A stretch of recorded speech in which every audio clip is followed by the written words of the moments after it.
Diary entry, April 28th, 1969. I found a young woman whom I shall engage as our administrator. She is half English, half American, a graduate of Sarah Lawrence and the London Academy of Music and Dramatic Arts. I shall sleep on it, but my present inclination is to grab her. Welcome to Women in Theater. I'm Linda Weiner, theater critic of Newsday, and our guest is Margot Harley, who was grabbed the next day by the great John Houseman, and with him shaped the likes of Kevin Kline and Patti LuPone at Juilliard's new drama division, then created the acting company, still the major touring classical theater in the country. And the only touring classical theater in the country? Not really. Okay. Actually, there is there's a company by the name of Aquila that actually tours around. It's slightly different than we are. Yeah. It tours with fewer actors and less set and costumes, but it's not specifically for young actors. It's a mixed company. It started as an English and American company, but it is touring, so we are not the only one. We were for many years, but we're not. Those must have been heady days, huh? They were indeed. Oh my God. I mean, to start a company out of a school and to have a group of 17 enormously talented actors. This is, Houseman called them his spoiled wretches. And they were. He spoiled them very much, but he loved them, and they were wonderful, and they are to this day quite extraordinary. So this was in '69, the school was begun. School was begun actually in 68, 69. 68, 69. Season, yes. You joined there, and this is the Juilliard did not have a drama division. No, it didn't have a drama division, but it was moving to Lincoln Center the following year, and the deal was, in order to move to the campus in Lincoln Center, Juilliard had to have a drama division. And it had been in the planning process for quite some time with John and Michel Saint-Denis. And how wonderful then. So when you arrived, you're at Lincoln Center, and who else is there? Balanchine and, in the entire School of American Ballet? Well, actually, I arrived when we were housed at, up by the old Juilliard in another building. They didn't have room for us in the Juilliard building, and we were in a building across the street. And so for 1 year we were there, and it wasn't until the following year, which was the second year of the school, that we actually moved to Lincoln Center, which was incredibly exciting. I mean, you can't imagine what it was like to move to Lincoln Center. It was fabulous. So this school is created. These students go through how many years? 4 years. 4 years. 4 years. And at the end of the fourth year, John Houseman and you said, they're wonderful, they're enormously talented, they've had a very good training, but they haven't had enough performance experience, even though they've had some. Let's try to keep them together and give them the next step, which is to perform over a long period of time. And so we did. We were very lucky. All the pieces came together. We found a theater in Saratoga, also with Balanchine and the ballet and the Philadelphia Orchestra. And it had been a theater really, and then it was turned into a movie theater, and they turned it back into a theater for us. It was a small theater. We were very fortunate that both the Ford Foundation, the Rockefeller Foundation, the Mellon Foundation thought this was a great idea and decided to help us. And we were able to book a tour following the Saratoga season and a short New York season in a church right next to Juilliard. And that was the beginning. 1972, acting company begins. Right. It's the first year of these Juilliard students that, according to the lore, you just couldn't let them go, right? That's right. Just couldn't let them go. Couldn't stand to let them go. And this is Patti LuPone and Kevin Kline. David Schramm, David Ogden Stiers, and Mary Lou Rosato, and Sam Chuchevus, and Ben Norman Hendrickson, Snow. and Norman Snow, and Mary Joan Negro. It was an extraordinary group of actors. We had actually started with a very large class. We'd started with about 30, maybe 32. And over the course of those years, those were very difficult years. Those were years when drugs were very prevalent, and it was a very hard time. And we lost, either because we lost them or because we'd made a wrong choice about them to begin with. We lost quite a few of them, half the class, almost half the class, and we ended up with 17. Which was plenty for the bus. It was perfect. It was a perfect So you literally got on a bus and went around the country and got a truck. You were a bus and truck company, right? We were a bus and we still are. Still are. We were a bus and truck. We were a smaller. Oh, no, we weren't actually. We were probably a bigger truck about the same size truck. Soon after that we became two trucks. But in any case, we were a bus and a truck. It was so amazing that we just put that together. I mean, I don't know whether you could do that at this moment now in time, to put that together from scratch just the way we did. But we were very lucky. Yes, they performed in New York at the Good Shepherd Church right next to Juilliard.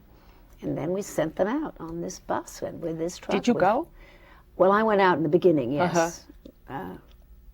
But if you ask me where we went that first season, I can't remember. Well, I was trying to remember when, 33 seasons later. The first season that I was at the Chicago Tribune as the critic, right. And the acting company came and did a short season at Ravinia. That year, the first year, if we came to Ravinia the first year, and my memory gets a little clouded now after so many years, we had with us School for Scandal, Women Beware Women, The Hostage, and so that was probably not the first season. No. I think we came the second season. Was it Three Sisters? Three Sisters, Edward II. Second. Okay. Patti the Robber Bridegroom. And the Robber Bridegroom. Patti LuPone. And The Time of Your Life. Little tiny girl. Yeah. Playing Edward II, Marlowe's Edward II. Indelible. Really? Absolutely unforgettable. And in fact, I was also this little girl, but I did a cover story interview with her, and I think it was the first cover story interview that had ever been done with her, because we were all just so enamored. And then there was, that guy Kevin Kline wasn't bad either. Wasn't bad at all. And the original group stayed on the bus for 4 years. For 4 years. 4 years, and some of them for 6, and one for 8. And where can anyone ever get that kind of training? Nowhere. Unfortunately, nobody stays as long anymore. The times are different. Everything moves faster. One of the sad things is that agents try to persuade young actors not to go on the road, not to go even to another theater, but to stay in New York. I think it's criminal, but what can I say? But so if you keep, if you keep an actor 2-3 years, that's huge. But to keep actors for 4, 6, and 8 years is impossible now. They came out of there, and was it a shock for them to find out what the theater, the commercial theater and off-Broadway, the pickup companies and the hit flop mentality, was that shocking for them after they had been in something that was so supportive? Probably. It probably was. I think if you ask almost any actor who was in the acting company, what were some of their fondest memories of their life in the theater, it would be the acting company. I think it was difficult to come out, particularly for those that had come out having been in so long, though Kevin Kline gave me the best quote ever. He said that having been in the acting company for 4 years was equivalent to having been in the theater for 20. I'm sure that must be true. And that I think is true. I mean, I think that it gave them, though it may have been a shock to come out into the real world, it gave them such experience and such confidence. I mean, once you've played, 30, 40, 50 theaters in a season, all different, you can do almost anything. So they were skillful, they were talented, and they had great experience. So I think they found the theater, when they came out, hospitable to them. I don't want to do alumni lists too much, but I've got to do a few more because we can't just do Patti LuPone and Kevin Kline. James Houghton, who runs the Signature Theater Company. Yes, indeed. Frances Conroy, whom America knows as the mother in 6 Feet Under. Wonderful, isn't she? Wonderful, but of course we've been watching her for years. Right, Keith David, Gerald Gutierrez, the director, who unfortunately died way too young, but did that magnificent revival of Delicate Balance. And yes. No, you're right. I didn't mean to interrupt you, but Jerry was a member of the first group, of the first class, Group 1. So he was also from Group 1. So he was from Group 1, and it was clear to us that he wasn't going to be a major actor. And so that, though it didn't make him happy, John and I really pushed him into the idea of directing. And so he was the staff rep director for the first 4 years of the acting company. And he was in a couple of things, but for the most part, he was the sort of assistant director and the director who went out on the road. And directed the last few things he directed before he died. Absolutely, director. What a loss. Yeah, terrible loss. Jesse L. Martin. Right. Law and Order, and now going to be in Rent again, the Yes. movie? Okay, Jeffrey Wright. Right. Yes, right. Right. Right. Christopher Reeve. No. No. No. Okay. Chris actually went to Juilliard, but in fact left Juilliard early, never even graduated, but he was there for several years, but did not go into the company. Same thing with Robin Williams. Same thing with Robin, yes. Okay. Robin left a little early because he had a great opportunity, and John felt he should just go and take that opportunity. William Hurt? Also Juilliard, but not the acting. Also Juilliard. Okay. Was it, the acting company is in itself a statement. Your title, your name. Was it hard to come up with a name? I guess it was, because it's a funny, when I think about it, it's sort of I don't quite know how we made that decision. The acting company is a sort of odd name. It's really, the name is really Group 1 Acting Company, and the first company was actually Group 1 of Juilliard, because Juilliard goes Group 1, 2, 3, 4, 5, they're now up to Group 30-something. So the legal name of the acting company is Group 1 Acting Company, but we always called it the acting company. It may have been a little grand, but it was about acting. That's what it was about. And it was for them. And about repertory. Yes. Why do you think repertory never really caught on, especially in New York? What? Because I think John said it would never work. He always said it would never work in New York, because people, if they wanted to go to the theater, they wanted to see what they wanted to see on the night they wanted to see it, not the night you happened to be showing it. He just thought that people didn't like that idea. I don't know why. It works at the National in London. People just get used to it. They adapt. Absolutely. Are they more adaptable than we are? Maybe. Different attitude towards the theater. I think so. Yeah. I was just in London last week, and I was struck by the number of young people in the audience, I'm always struck by the numbers of plays that are on at any given time, Ibsen, Schiller, Shakespeare, etc., etc. People just have a different attitude and a different experience. It's a different culture. It must be especially difficult, the combination of John Houseman dying in 1988 and just around the same time when, the grants were drying up and Reagan Bush had marginalized the arts into something that seemed dangerous and we don't have to deal with them and who cares. And here you are really going out to bring theater to Americans. How's it different now? It's different the principles are the same, the mission is the same. It's more difficult to do it for a variety of reasons. The mission probably is more important even. Probably more important now, yes. I think absolutely true. But I smiled when you said that, because I remember, it was like somebody had kicked me in the stomach. The year that John died, I think we got completely aced at the NEA. That's stylish. We hadn't announced a new artistic director, and I think that's what happened that year.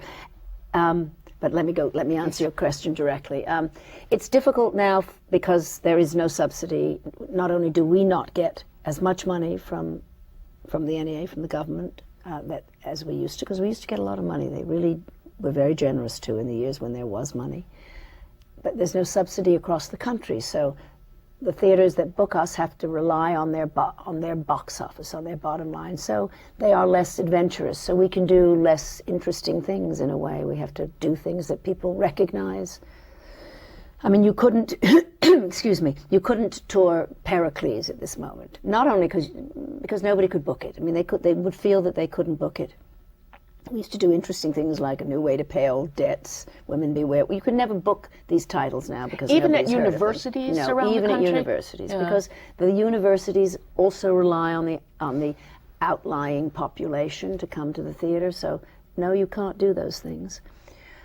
The other problems are a problem that the acting company has always had, which has no subscription. It doesn't have a base of support, an individual base of support like a standstill company would. So you don't. It's people that support theaters. So we don't have that population.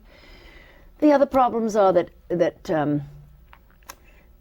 the world is moving fast, and I mentioned it slightly before. Actors don't want to. A lot of actors are persuaded by their agents not to go out of New York, to stay in New York and wait for something to happen.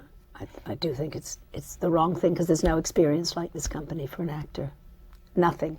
But so it's harder to persuade actors that they want to do this, or that they want to do it for more than 1 year. And a company should actually, they should, this year, I'm interrupting myself, this year, a third of the company stayed. A third of the company are returning actors, which is what it should be. You but have to there have are some years continuity. where it turns over in a year, which is not good, because actors are in a hurry to become famous. Yeah. And it happens to some. You can get out of school and all of a sudden, you get a great opportunity, but it doesn't happen to most. And it is better to pay your dues and to either join the acting company or go to the Guthrie or go somewhere. Excuse me, I'm sorry. Where you can, sit still in a company and get that experience. Better than, an occasional television show when you first get out of school. So you wrote a letter to John Houseman that he almost ignored. I was at Channel 13 at the time, and I was very anxious to get back into the theater because I had been a performer. Yeah. And you were born where? I was actually born in New York and then went to London. I had an English mother. And a Fulbright.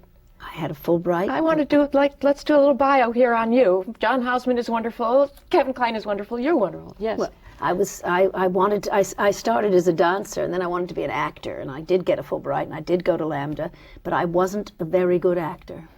I was a much better dancer, but I didn't want to be a dancer anymore, and I wanted to be an actor, and when I decided I wasn't a very good actor, I decided not to do it anymore. So I actually did a lot of different things, and then I fell into a job I was in San Francisco, and I fell into a job. I met a guy at a party, and I fell into a job at KQED, producing a show on world news, but it was a very odd show because we didn't get the newspapers on time. It was whatever. Anyway, I finally came back to New York. I'd gone to San Francisco because I'd fallen in love with somebody anyway. I fell out of love. I came back to New York, and I went to work at Channel 13, but I really wanted to be in the theater. And someone there said to me, John Houseman is starting a drama school at Juilliard. And I thought to myself, what would I do there? I mean, I don't know what I would do, but they bugged me to get in touch with him, and I did. I sent him a letter, and very quickly he called me. And I went up to where Juilliard was, which was actually an international house at the time, opposite the old Juilliard building. And he was late. He was never late. He was never, He ever said late. in his diary, he said he was almost 2 hours late. He was late. He almost blew this important thing that turned into such an important thing for him. I decided I had to go. I left. I was leaving because, he was so late, and I really had to go back to work. And I ran into him on the stairs, literally, physically ran into him. And if you remember, he was a large man. So obviously I went back up. I think he talked to me for 8 minutes. And then he hired me. And then he wrote in his diary, "Dear diary, I met a girl today." I love that. I think he was desperate because, he was the shortest interview one could possibly have. However, he made a very good choice. Yes, he certainly obviously It did. was right. When I met him the first time, it was at the Goodman Theater. I was reviewing Richard III. Norman Snow was in it. John Houseman is sitting next to me. Talk about, pedagogic terrorism, right? And at intermission, we used to write on deadline, and at intermission I got up to go into the lobby, and he said, well, don't you think you should stay in your seat and think a little bit about your review? Did he? Like, he scolded me. Did the he? very first time I met him. So it was, I have a little sense of what Patti LuPone says, that, you know, he loved the temperament, and Kevin Kline said he put the fear of art into us, which I think is so good. Very good.